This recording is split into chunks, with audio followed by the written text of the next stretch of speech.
Ann Hope House is a residential community for women that are seeking a way out of homelessness and some of the issues that they might have been facing. So the women come to us from like a range of situations, possibly rough sleeping or other hostels or prison, hospital, lots of different places.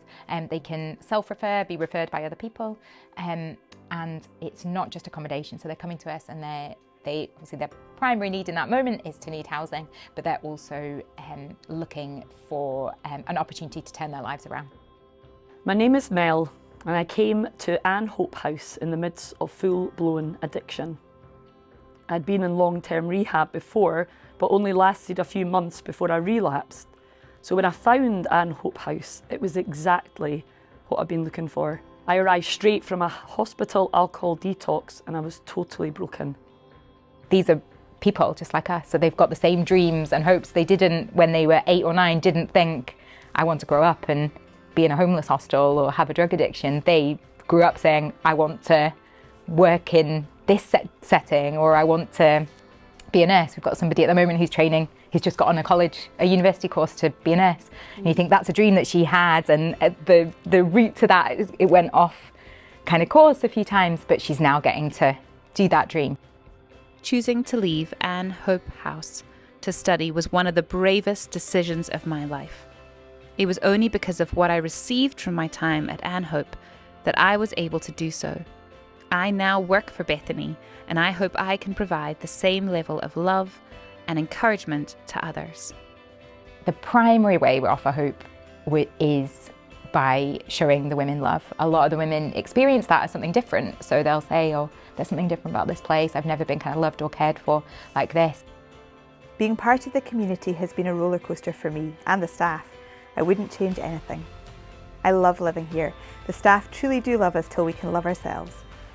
They would come to us, we get the opportunity to get to know them. They live there, and it's a community of women. So we kind of eat meals together and we go on holiday together, we go on trips together, and both kind of through the support of one another, the peer support, and through the staff and the volunteers that work there, they hopefully get an opportunity to kind of grow, learn about themselves, but experience kind of genuine care and love and access to other like formalised support, depending on kind of what their needs might be.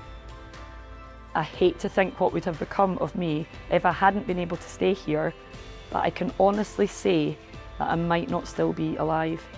I believe that once I feel ready to move on, I will be doing so from a position of strength that I've never been in before.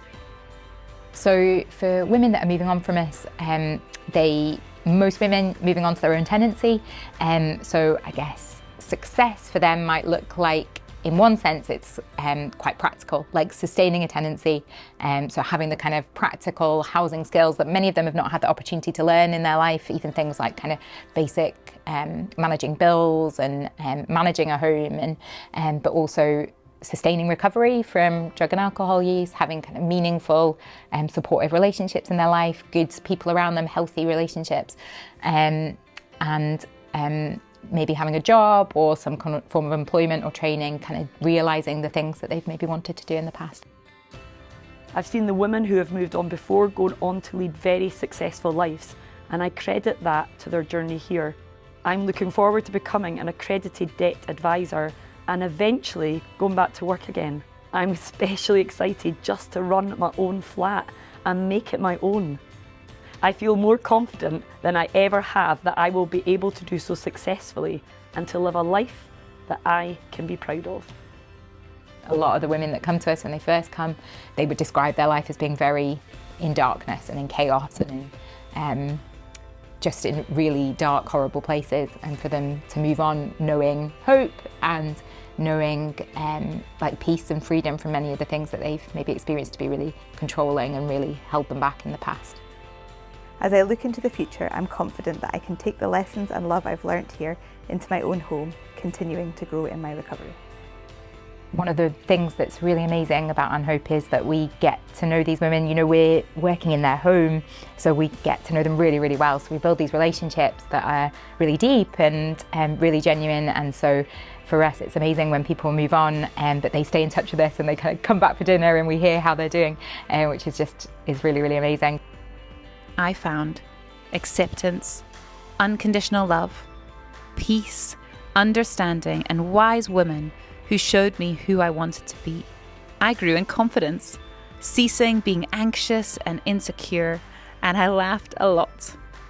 So we're really excited that art is getting used to raise awareness of Ann Hope House. So we are quite a creative house. We've got lots of women that like to do art, like to do it as a form of kind of working through some of the things that they've gone through, find it really therapeutic. And it's really exciting that it's getting used on the kind of other side to raise awareness of what we do. So yeah, we're really, really excited and very grateful.